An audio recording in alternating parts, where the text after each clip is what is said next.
ശ്രീകൃഷ്ണ ബലറാമി എല്ലാ ഭക്തന്മാർക്കും എൻ്റെ വിനീതമായ പ്രണാമം. ഇത് പുരുഷോത്തമ അധികമാസമാണ്. വളരെ വിശേഷപ്പെട്ട ഒരു മാസം. നമ്മുടെ പഞ്ചാംഗമനുസരിച്ച് ചിലപ്പോൾ ചില വർഷങ്ങളിൽ ചന്ദ്രന്റെ ഭ്രമണം അനുസരിച്ചും സൂര്യന്റെ ഭ്രമണം അനുസരിച്ചും കുറച്ച് ദിവസങ്ങൾ അധികമായി വരും. അതിനെ ഇംഗ്ലീഷിൽ ലീപ് ഇയർ എന്നൊക്കെ പറഞ്ഞ് കുറച്ച് അങ്ങോട്ടും ഇങ്ങോട്ടൊക്കെ അഡ്ജസ്റ്റ് ചെയ്യും. പക്ഷേ സംസ്കൃത പഞ്ചാംഗമനുസരിച്ച് 26 ദിവസം അധികമായി വരും. ഇതിനെ പണ്ട് ജ്യോതിഷന്മാർ മലമാസം എന്ന് പറയാം, മാലിന്യം നിറഞ്ഞ മാസം. അങ്ങനെ ഭഗവാൻ വിഷ്ണു ഈ മാസത്തിനെ പ്രത്യേകം അനുഗ്രഹിച്ചു. ഈ മാസം ഭഗവത് സേവനം ചെയ്യാനും ഭഗവാനോട് അടുക്കാനും വളരെ ഉചിതമായ ഒരു കാലഘട്ടമാണ്.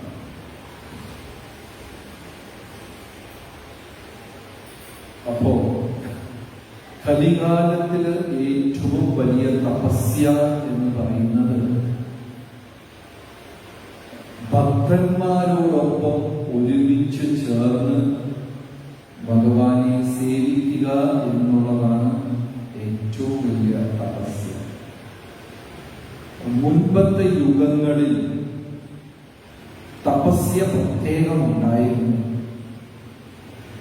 ധ്രുവൻ വനത്തിൽ ചെന്നിട്ട് തപസ്യ ചെയ്യുന്നു, പ്രഹ്ലാദ് തപസ്യ ചെയ്യുന്നു, അംബരീഷ് മഹാരാജാവ് തപസ്യ അനുഷ്ഠിച്ചു. തപം രീതിയിലായിരുന്നു. പക്ഷെ കലികാലത്തില് ജനങ്ങൾ ആരും തന്നെ തപസ്യയെടുക്കാൻ മുന്നോട്ട് വരാറില്ല. ഞാൻ ഈ ഇടയ്ക്ക് ഒരു ഭാഗവത പ്രഭാഷണത്തിനായിട്ട് സിംഗപ്പൂർ പോയിരുന്നു. അവിടെ പൗരനാകണമെങ്കിൽ, സിറ്റിസൺ ആകണമെങ്കിൽ 1 കൊല്ലം അല്ലെങ്കിൽ 2 കൊല്ലം ആർമിയിൽ നിസ്വാർത്ഥമായി സേവനമനുഷ്ഠിക്കണം. ഒരുപാട് രാജ്യങ്ങളിൽ ഇങ്ങനെ ഒരു നിയമമുണ്ട്. 2 കൊല്ലം, 5 കൊല്ലം, കുറഞ്ഞത് 1 വർഷം ആർമിയിൽ എല്ലാ യുവാക്കളും 1 വർഷം സേവനം അനുഷ്ഠിക്കണം. അപ്പൊ ഈ സിംഗപ്പൂർ രാജ്യത്തില് അവിടത്തെ നാട്ടുകാര് അല്ലെങ്കിൽ ചൈനീസ്, മലേഷ്യൻസ്, എല്ലാ രാജ്യക്കാരും അത് അഭിമാനത്തോടാണ് ചെയ്യുക. ഞാൻ 2 കൊല്ലം ആർമിയിൽ സേവനം അനുഷ്ഠിച്ചു, ഞാൻ 5 കൊല്ലം ആർമിയിൽ സേവനം ചെയ്തു. വലിയ അഭിമാനത്തോടും സന്തോഷത്തോടും കൂടെയാണ് ചെയ്യുക. പക്ഷെ അവിടുത്തെ പൗരന്മാരായ ഇന്ത്യൻസ് മാത്രം മെഡിക്കൽ ലീവ് കൊടുത്തിട്ട് പോകത്തേയില്ല. എനിക്ക് പനിയാണ്, അല്ലെങ്കിൽ ആർമിയിൽ 1 കൊല്ലം സേവനം അനുഷ്ഠിക്കാനുള്ള ആരോഗ്യസ്ഥിതി എനിക്കില്ല എന്നൊക്കെ പറഞ്ഞിട്ട് എന്തെങ്കിലും ഒരു കള്ളത്തരം ലീവ് ലെറ്റർ വാങ്ങിച്ചിട്ട് ആർമിയിൽ സബ്മിറ്റ് ചെയ്തിട്ട് അത് ചെയ്യാറില്ല. കലികാലത്ത് ഏറ്റവും വലിയ ശത്രു എന്ന് പറയുന്നത് ആലസ്യം. ആലസ്യം വ്യപനീയത് ഭക്തി സുലഭം ധ്യായസ്വ നാരായണം. മടി ഉപേക്ഷിച്ചാൽ തന്നെ ഭക്തി വളരെ സുലഭം എന്നാണ്. ഒരു കൂട്ടം ഭക്തര് അവരെ നോക്കി ഒരു ഭഗവത് സേവനം വരുമ്പോ വളരെ സന്തോഷത്തോടുകൂടെയാണ് ആ സേവനം അനുഷ്ഠിക്കുന്നത്. പക്ഷെ ഇനി ഒരു കൂട്ടം ഭക്തരുണ്ട്, ഭഗവാന്റെ സേവനം അവരെ നോക്കി വരുമ്പോൾ തന്നെ അതിനെ ചെയ്യാതിരിക്കാൻ മനസ്സിനകത്ത് ചില കാരണങ്ങൾ രൂപീകരിച്ച് അത് മനോഹരമായി അവതരിപ്പിച്ച് ആ സേവനത്തിലിരുന്ന് ഒഴിഞ്ഞു മാറും. ഭഗവാൻ അവരെ പ്രിയപ്പെട്ടവരുടെ ലിസ്റ്റിൽ കൂട്ടാറില്ല. ഭക്തന്മാര് പല പല എന്താ പറയാ വൈരുദ്ധ്യങ്ങൾ, വ്യത്യസ്തരാണ് ഭക്തരെല്ലാം. ഒരാളെ പോലെ ഇനിയൊരാളെ കാണാൻ സാധിക്കുകയില്ല. ഒരു ഭക്തന് ശരി എന്ന് തോന്നുന്നത് ഇനിയൊരാൾക്ക് തെറ്റ് എന്നായിരിക്കും തോന്നുക.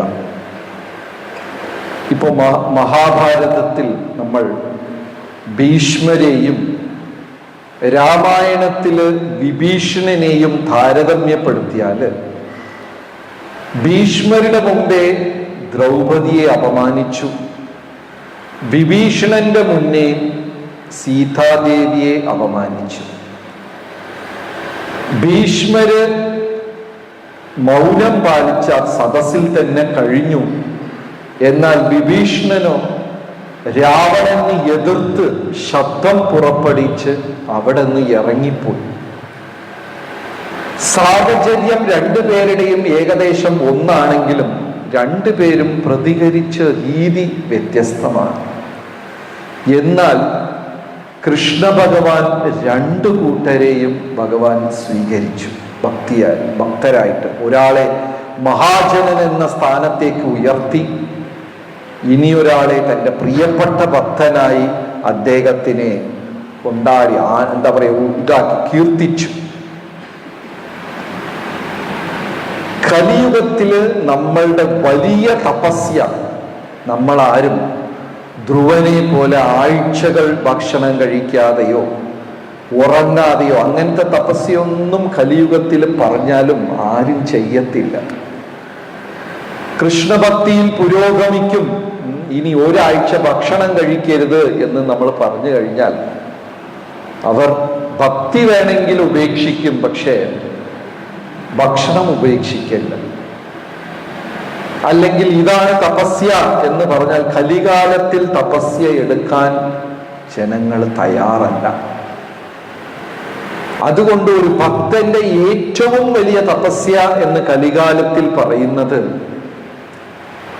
കൂടെ കഴിയുന്ന ഭക്തജനങ്ങളോട് പരാതിയില്ലാതെ, ഹൃദയത്തിനകത്ത് അവരോട് ഒരു വെറുപ്പില്ലാതെ നമുക്ക് നമ്മുടെ ജീവിതകാലം മുഴുവനും ഒരാൾക്ക് ഭക്തിയുത സേവനം ചെയ്യാൻ സാധിക്കുമെങ്കിൽ അവൻ ഭഗവാന് പ്രിയപ്പെട്ട ഒരു വ്യക്തിയാണ്.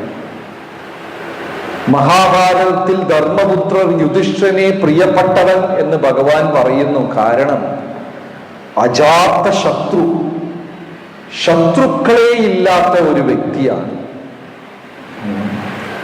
നമ്മൾ ഒരു നിമിഷം മനസ്സിൽ ആലോചിച്ചാൽ നമ്മളെ ഇഷ്ടപ്പെടാത്തവരുടെ ലിസ്റ്റ്, അല്ലെങ്കിൽ നമ്മൾ അവരെ കുറ്റം പറയുക, സാഹചര്യം കിട്ടുമ്പോൾ അവരെ തരം താഴ്ത്തി സംസാരിക്കുക, അല്ലെങ്കിൽ മനസ്സിനകത്ത് അവർക്ക് നേരെ ഒരു വൈര്യം വെച്ച് പുലർത്തുക എന്ന് നമ്മൾ ഒരു നിമിഷം ചിന്തിച്ചാൽ നമ്മുടെ ലിസ്റ്റിൽ ഒരുപാട് പേരുണ്ടാകും. അങ്ങനത്തെ ഒരു ആത്മീകവാദി ഈശ്വരന് പ്രിയപ്പെട്ടവനല്ല. അതാണ് ഇന്ന് കാലത്ത് ഏറ്റവും വലിയ തപസ്യ. നമ്മളൊരു സമൂഹത്തില്, ഒരു ഭക്ത സമൂഹത്തില് ജീവിക്കുമ്പോൾ പല പല വ്യത്യസ്തമായ ഭക്തരാണ് നമ്മളെ ചുറ്റിയും ഉള്ളത്. ചിലര് ശാന്തരായിരിക്കും, ചിലര് ഭയങ്കര ദേഷ്യപ്പെടുന്ന വ്യക്തികളായിരിക്കും, ചിലര് വളരെ അലസന്മാരായിരിക്കും, ചിലര് വാക്കുകൾ കൊണ്ട് സമർത്ഥരായിരിക്കും, പക്ഷെ പ്രവൃത്തിയിലൊന്നും കാണത്തില്ല. ഇങ്ങനെ പല വ്യത്യസ്തമായ ഭക്തന്മാരാ കലികാലത്തിൽ ഉള്ളത്. കലികാലത്തിൽ മുഴുവനും ദോഷങ്ങളാണ്. ഒരാൾ 16 മാല ജപിക്കുന്നത് തന്നെ ഏറ്റവും വലിയ കാര്യം. അങ്ങനെ ആ കക്ഷി ഒരു 15ഓ 20ഓ 30ഓ കൊല്ലം ജപിക്കുമ്പോഴാണ് ആ ഹൃദയത്തിനകത്തുള്ള കാമക്രോധാദികൾ, മത്സര മനോഭാവം, അസൂയ എന്നുള്ളതെല്ലാം മാറുന്നത്. നമ്മുടെ മനസ്സ് നമ്മളെ നിരന്തരം പറ്റിച്ചുകൊണ്ടേയിരിക്കും. നമ്മൾ ചെയ്യുന്നതെല്ലാം ശരിയാണ്, നമ്മൾ ചിന്തിക്കുന്നത് ശരിയാണ്, ഞാൻ പ്രവർത്തിക്കുന്നത് ശരിയാണ് എന്ന് എൻ്റെ മനസ്സ് എന്നെ എപ്പോഴും പറ്റിച്ചുകൊണ്ടേയിരിക്കും. ഒരാൾക്ക് ശരി എന്നാകുന്നത് ഇനിയൊരാൾക്ക് ശരിയാവണം എന്നില്ല. മഹാഭാരതത്തിൽ അനേകം കഥകളുണ്ട് അതിനു വേണ്ടി.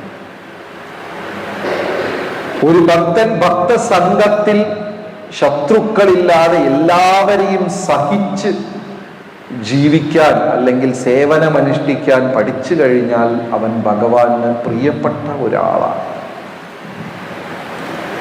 സേവനത്തിൽ മടി പാടില്ല. ഉത്സാഹത്തോട് സന്തോഷത്തോട് സേവനമനുഷ്ഠിക്കണം. ഈ ഒരു ജന്മം, മനുഷ്യ ജീവിതം കൃഷ്ണ ഭഗവാനെ സാക്ഷാത്കരിക്കാൻ വേണ്ടി മാത്രമാണ് എന്ന് പൂർണ്ണമായി മനസ്സിലാക്കാൻ സാധിക്കണം. ഞാൻ മനുഷ്യനായി ജനിച്ചത് ഈ ജന്മത്തിൽ ഭഗവാനെ സാക്ഷാത്കരിക്കാൻ വേണ്ടി മാത്രമാകണം. ഞാനൊരു 2 ദിവസം മുമ്പേ തിരുപ്പതിയിൽ പോയി. അവിടെ ഒരു മഹാഭക്തനായ അനന്താഴ്വാർ എന്ന ഒരു ഭക്തനെ കുറിച്ച് കേൾക്കാനിടയായി. അദ്ദേഹം ഭഗവാനെ തന്നെ എന്താ പറയാ, വേണമെന്ന് വെച്ചല്ല, അറിയാതെ തല്ലിയ ഒരാളാണ്, ഒരു ഭക്തനാണ്. ഭഗവാൻ അദ്ദേഹത്തിനെയും സഹിച്ചു. രാമാനുജാചാര്യരുടെ പരമശിഷ്യനായിരുന്നു ഈ അനന്താഴ്വാർ എന്ന് പറയുന്ന ഭക്തൻ. ഗുരുവിന് വേണ്ടി എന്തും ചെയ്യും, നിസ്വാർത്ഥമായി. ഗുരു ആജ്ഞാപിച്ചതാണ് ആ ശിഷ്യന്റെ പരമദൗത്യം. വേറെ ഗുരുവിനെ പ്രീതിപ്പെടുത്തുക എന്നല്ലാതെ വേറെ ലക്ഷ്യങ്ങളൊന്നും തന്നെ ലക്ഷ്യം അദ്ദേഹത്തിന്റെ ജീവിതത്തിൽ ഇല്ലായിരുന്നു. അൺഡൈവേർട്ടഡ് അറ്റൻഷൻ. നമ്മൾക്ക് ഭക്തി ഉണ്ടെങ്കിലും ഭക്തിയുമുണ്ട്, വേറെ ഭൗതിക കാര്യത്തിൽ അല്പം താല്പര്യമുണ്ട്, പണത്തിനോട്, സ്ഥാനമാനങ്ങൾ, വസ്തുക്കളോട് ഒരു ഭ്രമമുണ്ട്, മറ്റ് വെളിയിൽ അറ്റാച്ച്മെന്റ് ഉണ്ടാവും, സ്ഥാനത്തോട് ഇങ്ങനെ പലതും ഉണ്ട്. അതിന്റെ കൂട്ടത്തിൽ ഭക്തിയുമുണ്ട്. അത്തരം ഭക്തന്മാർ ആധ്യാത്മികമായി പുരോഗമിക്കുന്നത് അല്പം ലേറ്റ് ആവും, താമസിക്കും. കൃഷ്ണ ഭഗവാന് വേണ്ടി മാത്രം ജീവിതം, ഈ ജീവിതം അതിനു വേണ്ടി ഉള്ളതാണ്, എനിക്ക് വേറെ ലക്ഷ്യങ്ങളൊന്നുമില്ല. എത്രയോ ജന്മങ്ങൾ ഞാൻ വേറെ ലക്ഷ്യങ്ങളോട് ജനിക്കുകയും മരിക്കുകയും ചെയ്തു കഴിഞ്ഞു. ഈ ജന്മത്തിൽ ഞാൻ ഭഗവാനെ മനസ്സിലാക്കി. അത് തന്നെ വളരെ താമസിച്ചാണ് ഞാൻ മനസ്സിലാക്കിയത്. ഇനിയുള്ള കാലഘട്ടം എനിക്ക് വേറെ ഒരു ഉദ്ദേശവുമില്ല, ഭഗവാനെ മാത്രം പ്രീതിപ്പെടുത്തണം എന്ന ഒരു ലക്ഷ്യത്തിൽ മുന്നോട്ട് പോകുന്ന ഒരു ഭക്തി ഏറ്റവും ഉയർന്നതാണ്. അങ്ങനത്തെ ഒരു ഭക്തനായിരുന്നു ഇദ്ദേഹം. ആരാ? അനന്താഴ്വാർ. ഒരു ദിവസം രാമാനുജാചാര്യർ ശിഷ്യഗണങ്ങളെ വിളിച്ചിട്ട് പറഞ്ഞു, ഞാൻ ഈ അടുത്ത കാലത്ത് തിരുപ്പതിയിൽ ചെന്നിരുന്നു. സഹിക്കാൻ പറ്റാത്ത വെയിലായിരുന്നു മേലെ. അവിടെ ഭഗവാന് സമർപ്പിക്കാൻ പൂക്കളില്ല. കാരണം അവിടെ ഉദ്യാനങ്ങളൊന്നുമില്ല, പൂന്തോട്ടമില്ല, വെള്ളത്തിന് സൗകര്യമില്ല, തടാകമില്ല. ഭഗവാന് അഭിഷേകം ചെയ്യാൻ വെള്ളം കൊണ്ടുപോകാൻ തടാകമില്ല, പൂന്തോട്ടമില്ല. ഒരു മലയുടെ മുകളിലാ തിരുപ്പതി ക്ഷേത്രമുള്ളത്. അതുകൊണ്ട് എൻ്റെ പ്രിയപ്പെട്ട ശിഷ്യന്മാർ ആരെങ്കിലും അവിടെ ചെന്ന് ഒരു പൂന്തോട്ടം ഉണ്ടാക്കുകയും അല്ലെങ്കിൽ ഒരു ഉദ്യാനം ഉണ്ടാക്കുകയും വേണം എന്ന് അദ്ദേഹം ആവശ്യപ്പെട്ടു, ഗുരു ആവശ്യപ്പെട്ടു. അന്ന് കാലത്തൊക്കെ ഗുരുഭക്തി എന്ന് പറയുന്നത് ഈ വളരെ ഉയർന്നു നിലനിൽക്കുന്ന ഒരു കാലഘട്ടം. ഇന്നത്തെ പോലെ അല്ല. ഇന്നത്തെ ശിഷ്യന്മാർ ഗുരുവിൽ വരെ തെറ്റ് കണ്ടുപിടിക്കുന്ന ശിഷ്യന്മാരും തനിക്ക് ആധ്യാത്മികം പകർന്നു തന്ന വ്യക്തികളെ വിമർശിക്കുന്ന അങ്ങനെയൊക്കെ ഉള്ള ഒരു മാലിന്യം നിറഞ്ഞ ഒരു കാലഘട്ടമാണ് ഇന്നത്തെ. പക്ഷെ അന്ന് ഗുരുഭക്തി ഇനിയും ഉയരത്തിലുണ്ടായിരുന്ന ഒരു കാലഘട്ടം. എന്നിരുന്നിട്ട് പോലും ഒരു ശിഷ്യനും തയ്യാറായില്ല മലയുടെ മുകളിൽ ചെന്ന് വെട്ടി അവിടെ കുളമുണ്ടാക്കുകയും ഉദ്യാനങ്ങൾ ഉണ്ടാക്കുകയും. പേടിച്ചു അവര്. ഈ മലയുടെ മേലെ ചെന്ന് പാറയൊക്കെ തല്ലിപ്പൊട്ടിച്ച് എങ്ങനെയാ പൂന്തോട്ടവും തടാകവും ഒക്കെ ഉണ്ടാക്കുക? എല്ലാവരും ഭയന്നു. ആ സമയത്താണ് ഈ ശിഷ്യൻ എഴുന്നേറ്റ് നിൽക്കുന്നത്. ഒരു ഗൃഹസ്ഥനായിരുന്നു, കുടുംബസ്ഥനായിരുന്നു. ഉടനെ എല്ലാവരും അദ്ദേഹത്തിനെ നിരുത്സാഹപ്പെടുത്തി. നീ വിചാരിക്കുന്ന പോലെ അത്ര എളുപ്പമല്ല. പാറ പൊട്ടിക്കണം, അവിടെ പാറയിൽ പോയി പൂന്തോട്ടം ഉണ്ടാക്കുക എന്നൊക്കെ പറഞ്ഞാൽ എളുപ്പമല്ല. എല്ലാവരും നിരുത്സാഹപ്പെടുത്തി. അപ്പൊ അദ്ദേഹം പറഞ്ഞു, ഞാൻ വിജയിക്കുന്നോ തോൽക്കുന്നോ എന്നുള്ളതല്ല എൻ്റെ വിഷയം. എൻ്റെ ഗുരു ആവശ്യപ്പെട്ടു, ഞാൻ അതിനു വേണ്ടി 100% ഞാൻ അതിനു വേണ്ടി പരിശ്രമിക്കും. അതാണ് എൻ്റെ ലക്ഷ്യം. വിജയം വേണം. അതായത് പലപ്പോഴും ബുക്ക് വിതരണത്തിന് പോകുന്ന ഭക്തന്മാർ നിരുത്സാഹപ്പെടാറുണ്ട്. ഞാൻ കുറെ ശ്രമിച്ചു, ഇന്ന് പുസ്തകമൊന്നും എനിക്ക് വിതരണം ചെയ്യാൻ സാധിച്ചില്ല. ഞാൻ ഒരുപാട് പ്രചരണം നടത്തി, ആരും തന്നെ കേൾക്കാൻ കൂട്ടാക്കിയില്ല. പരിപാടി 20 പേരിൽ തുടങ്ങിയപ്പോൾ 2 പേരിൽ അവസാനിച്ചു. നമ്മൾ അതൊന്നും നോക്കണ്ട. എത്ര പുസ്തകം വിതരണം ചെയ്തു എന്ന കണക്കിനേക്കാളും എത്ര പേരെ നമ്മൾ സമീപിച്ച് ഭഗവാനെ കുറിച്ച് പറഞ്ഞു കൊടുത്തു, ആ കണക്കാണ് പ്രധാനം. ഞാൻ നിരുത്സാഹപ്പെടാതെ എത്ര മണിക്കൂർ സേവനമനുഷ്ഠിച്ചു, അതാണ് ഫലം കിട്ടുന്നതും. കാരണം പ്രഭുപാദർ പോലും 55 വയസ്സുവരെ ഭാരതത്തിൽ പരിശ്രമിച്ച് ഫലമൊന്നും ഉണ്ടായില്ല. ഭക്തി സിദ്ധാർത്ഥ സരസ്വതി ഠാക്കൂർ പരിശ്രമിച്ച് ഉദ്ദേശിച്ച ഫലം ലഭിച്ചില്ല. അങ്ങനെയൊക്കെ ഉള്ളപ്പോ നമ്മൾ എന്തിനാ ഫലം നോക്കുന്നത്? ഫലം നോക്കേണ്ട കാര്യമേ ഇല്ല. ഞാൻ ശ്രമിച്ചോ, ആത്മാർത്ഥമായി ഇത്രയും മണിക്കൂർ ഇതിനു വേണ്ടി ഞാൻ ചെലവാക്കാൻ, സേവനമനുഷ്ഠിക്കാൻ തയ്യാറായോ, അതുമാത്രം നമ്മൾ നോക്കിയാൽ മതി. അനന്താഴ്വാർ പറഞ്ഞു, എന്നെ കൊണ്ട് അവിടെ പാറയുടെ പുറത്ത് പൂന്തോട്ടം ഉണ്ടാക്കാൻ പറ്റുമോ, ഉദ്യാനം ഉണ്ടാക്കാൻ പറ്റുമോ, തടാകങ്ങൾ ഉണ്ടാക്കുക, അതല്ല എൻ്റെ വിഷയം. ഞാൻ അതിനു വേണ്ടി ശ്രമിച്ചുവോ എന്നും പറഞ്ഞ് അദ്ദേഹം എണീറ്റ് തയ്യാറായി. ഗുരുനാഥൻ രാമാനുജാചാര്യാർ വരെ ചോദിച്ചു, ഉറപ്പാണോ, നീ പോകാൻ തയ്യാറാണോ? കാരണം നിന്റെ പത്നി ഗർഭിണിയാണ്, ഏത് സമയവും പ്രസവിക്കും. ഈ ഒരു അവസ്ഥയിൽ നീ പോകാൻ തയ്യാറാണോ? എനിക്ക് എൻ്റെ ജീവിതത്തിൽ വേറെ ഒന്നും നോക്കാനില്ല, ഗുരുവിൻ്റെ സേവനമാണ് എൻ്റെ പരമാർത്ഥം എന്ന് പറഞ്ഞിട്ട് ഈ ആചാര്യൻ അങ്ങോട്ട് നടക്കാൻ തുടങ്ങി. അന്നൊക്കെ നടന്നുള്ള യാത്രയും കാളവണ്ടി ഇതൊക്കെയാണ് യാത്രാ മാർഗങ്ങൾ. ഗർഭിണിയായ തൻ്റെ പത്നിയെയും വലിച്ചുകൊണ്ട് അദ്ദേഹം തിരുപ്പതിയെയും നോക്കി യാത്ര തിരിച്ചു. അപ്പോ ഇദ്ദേഹമാണ് ഒരു ആൺപുരുഷൻ എന്ന് ഗുരുനാഥൻ പറഞ്ഞു. യഥാർത്ഥത്തിൽ അദ്ദേഹത്തിന്റെ ദീക്ഷാനാമം അത് പിന്നീട് അനന്താഴ്വാർ എന്ന് പേര് മാറി. പക്ഷെ ആദ്യം ആൺ, അതായത് തമിഴിൽ പറയുകയാണെങ്കിൽ ആൺ അന്ത ആഴ്വാർ, അതായത് ഒരു കാര്യം പറഞ്ഞ് ബാക്കി എല്ലാവരും മടിച്ചു നിൽക്കുമ്പോൾ ഇദ്ദേഹം എണീറ്റ് ചെയ്യാം എന്ന് തയ്യാറായത് കൊണ്ട് ഗുരുനാഥൻ പറഞ്ഞു, ഇവൻ ഒരുത്തനാണ് പുരുഷൻ, ആണാണ് അവൻ എന്ന് പറഞ്ഞതാണ് ആ പേര്. ആൺ അന്ത ആഴ്വാർ. അത് പിന്നീട് മാറി അനന്താഴ്വാർ എന്ന പേരായി. അദ്ദേഹം അവിടെ ചെന്നു, തിരുപ്പതിയിൽ ചെന്നു. ഗർഭിണിയായ പത്നിക്ക് മല കയറാൻ സാധിക്കുന്നില്ല. ഇന്ന് വണ്ടി വാഹന സൗകര്യങ്ങളൊക്കെ ഉണ്ട്, പക്ഷെ അന്നൊക്കെ ഇന്നും തിരുപ്പതിയിലേക്ക് ആൾക്കാർ നടന്നു പോകുന്നവരുണ്ട്, മണിക്കൂറുകൾ എടുക്കും. ഗർഭിണിയായ പത്നിയെ മലയുടെ മേലെ വലിച്ചുകൊണ്ട് പോവുക, ആ സ്ത്രീക്ക് നടക്കാൻ പറ്റുന്നില്ല, വേനൽക്കാലം, വിയർത്തു, മുഖമെല്ലാം വിളറി. എന്നാലും ഇദ്ദേഹം കൊണ്ടുപോയി. രണ്ടുപേരും, ഭാര്യയും ഭർത്താവും കൂടെ ചേർന്നിട്ട് മലയുടെ മുകളിൽ ഈ പിക്കാസൊക്കെ വെച്ച് അടിച്ച് പൊട്ടിക്കാൻ തുടങ്ങി. ഭഗവാന് തന്നെ സങ്കടം തോന്നി.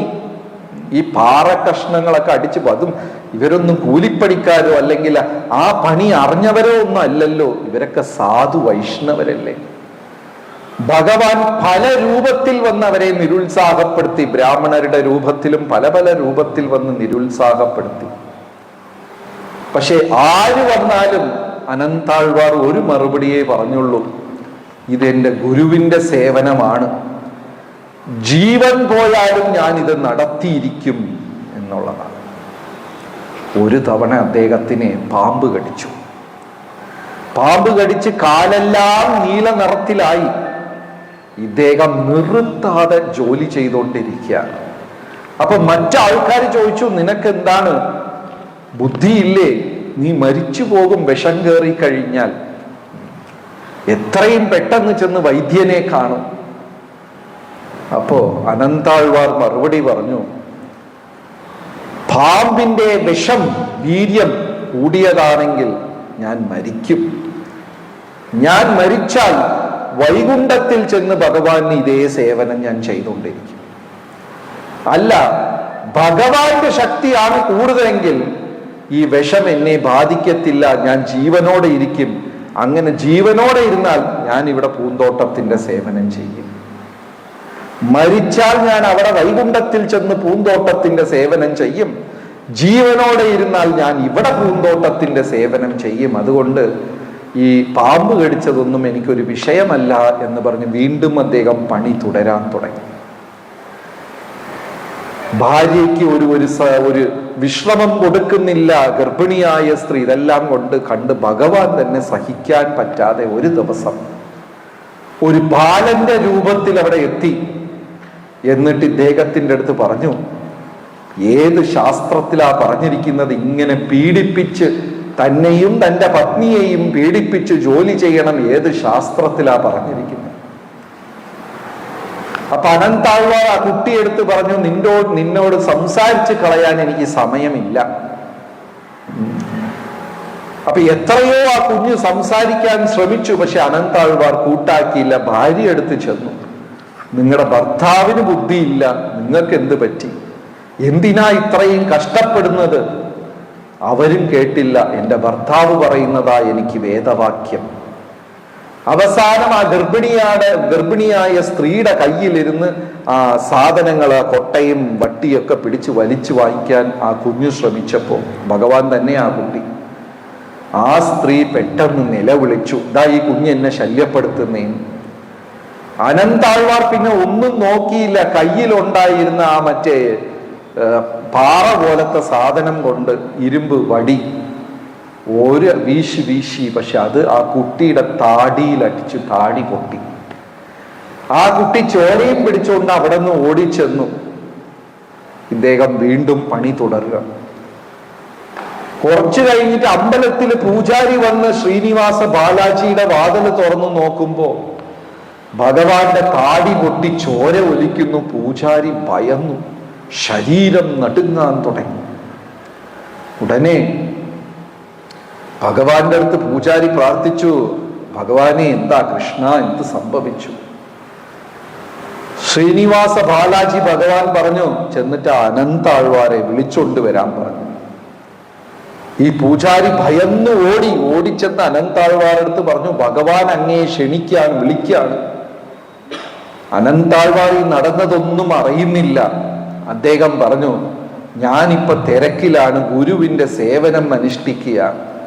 സേവനമെല്ലാം കഴിഞ്ഞിട്ട് വൈകുന്നേരം വന്ന് കാണാമെന്ന് ചെന്ന് പറയാൻ. പൂജാരിക്ക് ഇത് എന്താ ചെയ്യാന്നറിയില്ല. തിരിച്ചു ഓടി വന്നു അമ്പലത്തിൽ. അദ്ദേഹം വൈകുന്നേരം വരാമെന്ന് പറഞ്ഞു. ഭഗവാൻ പറഞ്ഞു: ഇത് എന്റെ ആജ്ഞയാണ്, ഇപ്പൊ തന്നെ ഇവിടെ വരണമെന്ന് പറയാൻ. പൂജാരി അങ്ങോട്ട് ഓടി. ഭഗവാൻ ആജ്ഞാപിച്ചു, ഇപ്പൊ തന്നെ വരണം. അനന്താഴ്വാർ പറഞ്ഞു, ഞാൻ ഗുരുവിന്റെ ആജ്ഞ അനുസരിച്ചാ ഇവിടെ തിരുപ്പതിയിൽ വന്നതല്ലാതെ ഭഗവാന്റെ ആജ്ഞ അനുസരിച്ചല്ല. ഭഗവാനെ മിണ്ടാതിരുന്നോളാൻ പറഞ്ഞു തിരിച്ച് മറുപടിയായിട്ട്. വീണ്ടും ഭഗവാൻ പറഞ്ഞു, ഞാൻ പറയുന്നത് അനുസരിക്കുന്നില്ലെങ്കിൽ ഇപ്പൊ തന്നെ ഈ തിരുപ്പതി വിട്ട് ഇറങ്ങിപ്പോക്കോളണം. അനന്താഴ്വാർ പറഞ്ഞു, ഭഗവാൻ ആ ലക്ഷ്മിയെ ഉപേക്ഷിച്ചിട്ട് ഇവിടെ വന്ന് ഒളിച്ചിരിക്കുന്നത്, എത്രയും പെട്ടെന്ന് ഭഗവാൻ അങ്ങ് ലക്ഷ്മി ദേവിയോട് പോയാൽ മതി. എല്ലാത്തിനും ഒരു മറുപടി പറഞ്ഞു. കാരണം നമുക്കത് ചിലപ്പം തോന്നും, എന്തൊരു അഹങ്കാരം ഭഗവാന്റെ നേരെ ഇങ്ങനെ സംസാരിച്ചു. അദ്ദേഹത്തിന്റെ ഗുരുഭക്തി അത്ര ഉയർന്നതായതുകൊണ്ട് അതിനു മുമ്പേ ഭഗവാന്റെ ഒന്നും അദ്ദേഹം കണക്കിലാക്കുന്നില്ല. പുരാണങ്ങളിൽ തന്നെ ഒരു മന്ത്രമുണ്ട്. ഭഗവാൻ ഹരിയെ കാണുന്ന സമയത്ത് ഇടതുവശത്തിരുന്ന്, നമ്മൾ കൃഷ്ണനെ ഇടതുവശം വെച്ചിട്ട് അങ്ങനെ വേണം നമസ്കരിക്കാൻ. പുരാണങ്ങളിലൊരു മന്ത്രമുണ്ട്. നിങ്ങൾ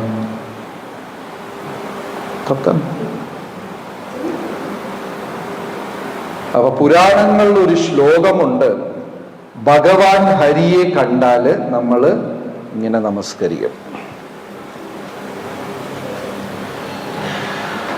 ഭഗവാൻ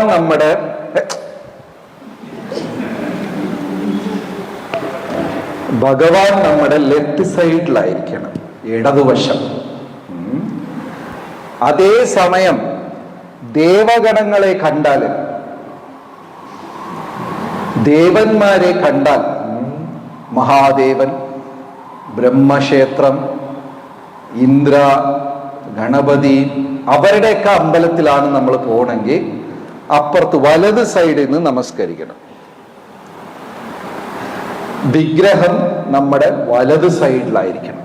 കൃഷ്ണ ഭഗവാനെ നമസ്കരിക്കുമ്പോൾ വിഗ്രഹം നമ്മുടെ ഇടതുവശമായിരിക്കും. അതിന് ശാസ്ത്രം പറയുന്നത്, ഹൃദയം ഭഗവാന് കൊടുക്കുന്നത് കൊണ്ട് ഭഗവാൻ എപ്പോഴും ലെഫ്റ്റിലായിരിക്കണം. ഹൃദയം ഭഗവാന് കൊടുത്തത് കൊണ്ട് മറ്റ് ദേവഗണങ്ങൾക്ക് ഹൃദയം കൊടുക്കാൻ സാധിക്കില്ല, സേവനം മാത്രമേ എനിക്ക് കൊടുക്കാൻ സാധിക്കുള്ളൂ. അതുകൊണ്ട് അവർ വലത് സൈഡിലായിരിക്കണം. ഹസ്ബൻഡ് ആൻഡ് വൈഫ് മാരേജ് ചെയ്യുന്ന സമയത്ത് ലെഫ്റ്റിൽ വൈഫാണോ ഹസ്ബൻഡാണോ? ഇത്ര ആലോചിക്കുന്നു, കെട്ടിയില്ലേ? പറയൂ, ലെഫ്റ്റിലാ റൈറ്റിലാ? ലെഫ്റ്റിലാര്?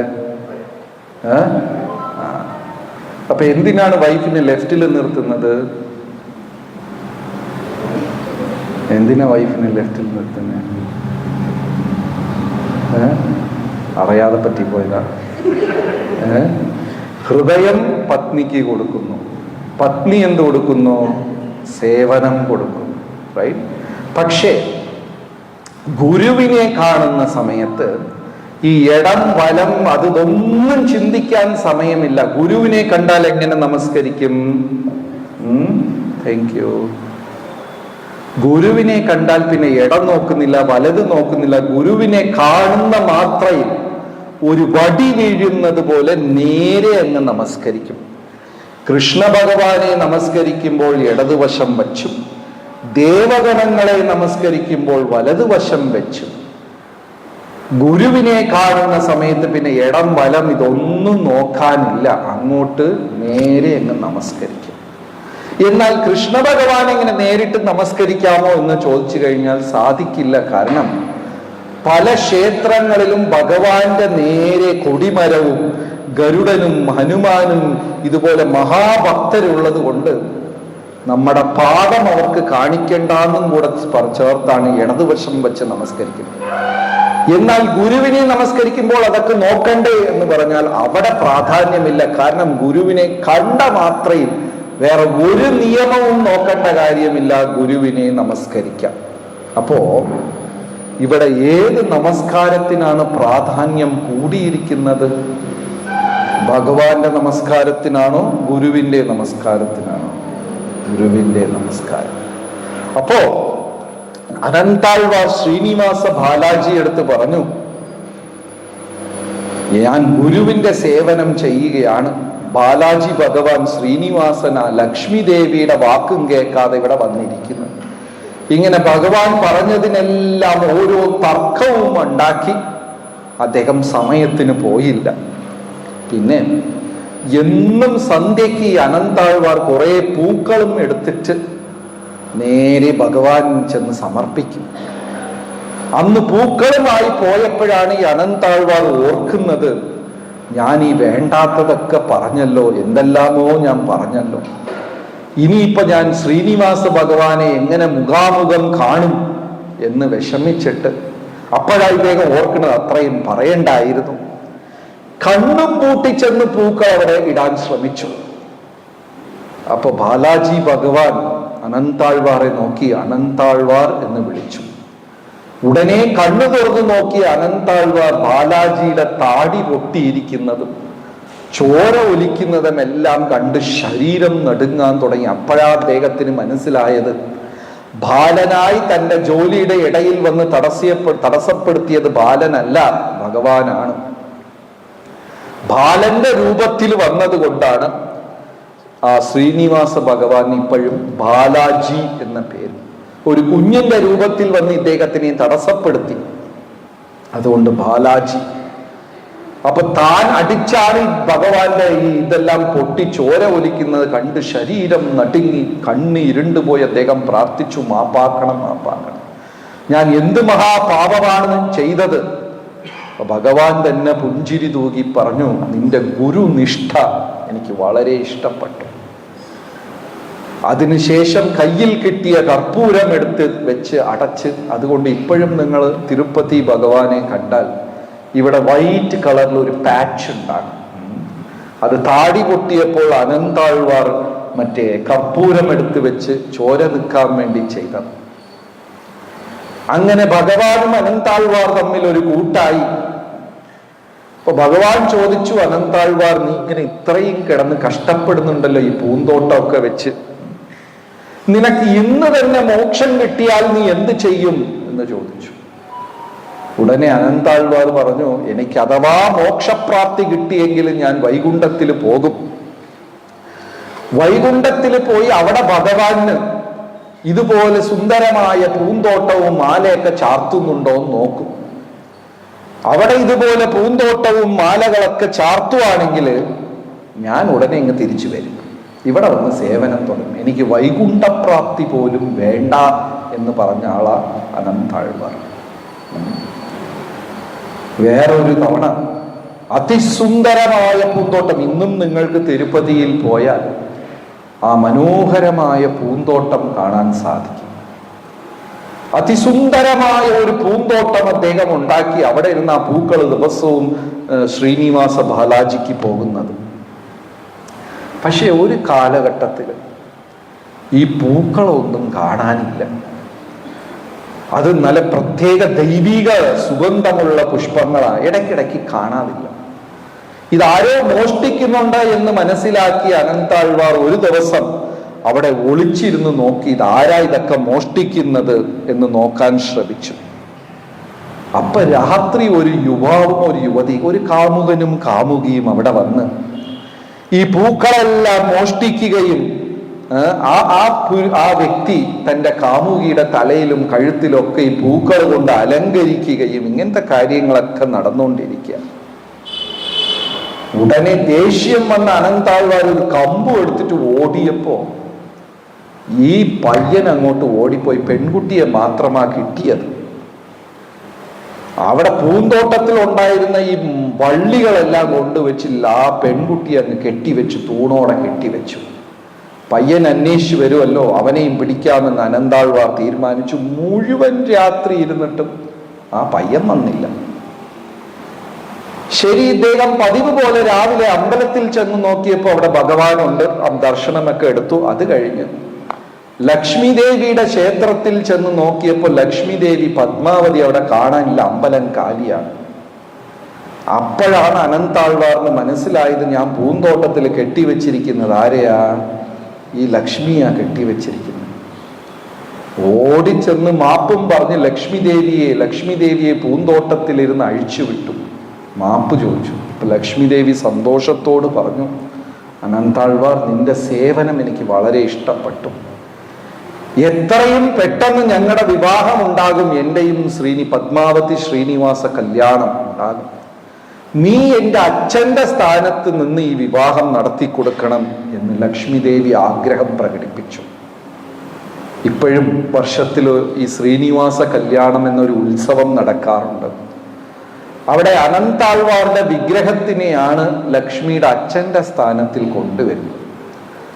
ഉടനെ അനന്താഴ്വാർ പറഞ്ഞു, എനിക്ക് വളരെയധികം സന്തോഷമേ ഉള്ളൂ,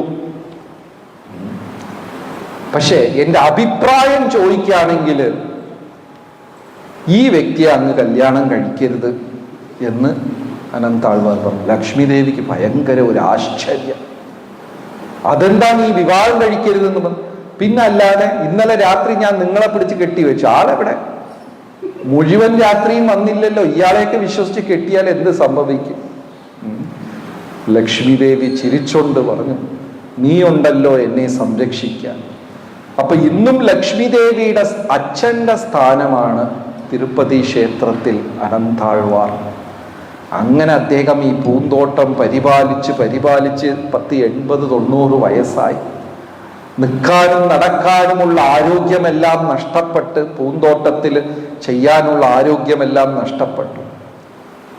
അപ്പൊ ഭക്തന്മാര് വന്ന് പറഞ്ഞു, ഇനി ഈ സേവനം വിട്ടോളൂ, ഇനി അങ്ങയെ കൊണ്ട് സാധിക്കില്ല, വേറെ ആരെങ്കിലും ഇത് ചെയ്തോട്ടെ, അങ്ങ് ഭഗവാന്റെ നാമവും ജപിച്ച് മോക്ഷവും പ്രാർത്ഥിച്ച് കഴിയുക. അപ്പൊ അനന്താഴ്വാർ പറഞ്ഞു, ഞാൻ സേവനം ചെയ്യാൻ വേണ്ടിയാ തിരുപ്പതിക്ക് വന്നത്, അല്ലാതെ എൻ്റെ ആരോഗ്യവും എൻ്റെ ക്ഷേമവും പ്രാർത്ഥിച്ചല്ല ഞാൻ തിരുപ്പതിക്ക് വന്നത്. ശരീരത്തിൽ പ്രാണനുണ്ടാകുന്ന അവസാന നിമിഷം വരെയും ഞാൻ ഇവിടെ എൻ്റെ ഗുരുവിൻ്റെ വാക്ക് പാലിക്കും എന്ന് അവസാന ദിവസം വരെയും അദ്ദേഹം അവിടെ സേവനം അനുഷ്ഠിക്കുന്നതാണ്. അപ്പോൾ ഇത് എൻ്റെ അവസാനത്തെ ഒരു ജന്മമാകണം. എത്രയോ പൂന്താനം പാടിയതുപോലെ എത്രയോ ജന്മങ്ങൾ കഴിഞ്ഞു. ബഹുനാം ജന്മനാമന്തേ ജ്ഞാനവാൻ മാം പ്രപദ്യത്തെ വാസുദേവം സർവം ഇതി സമഹാത്മാ സുദുർലഭഃ. കോടാനുകോടി ജന്മങ്ങളായി എന്തൊക്കെയോ രൂപങ്ങൾ എടുത്തു, എന്തൊക്കെയോ ബന്ധങ്ങൾ സ്ഥാപിച്ചു, എത്രയോ വഴക്കുകൂടി, എത്രയോ പേരെ സ്നേഹിച്ചു. പക്ഷെ ഇതിലൊന്നിലും ശാശ്വതമായ അർത്ഥമൊന്നുമില്ല. അതുകൊണ്ട് ഈ ജന്മം നമുക്ക് പൂർണ്ണമായും ഭഗവത് സേവനത്തിന് വേണ്ടി നിയോഗിക്കണം എന്നുള്ളതാണ്. ഹരേ കൃഷ്ണ. നന്ദി, നമസ്കാരം.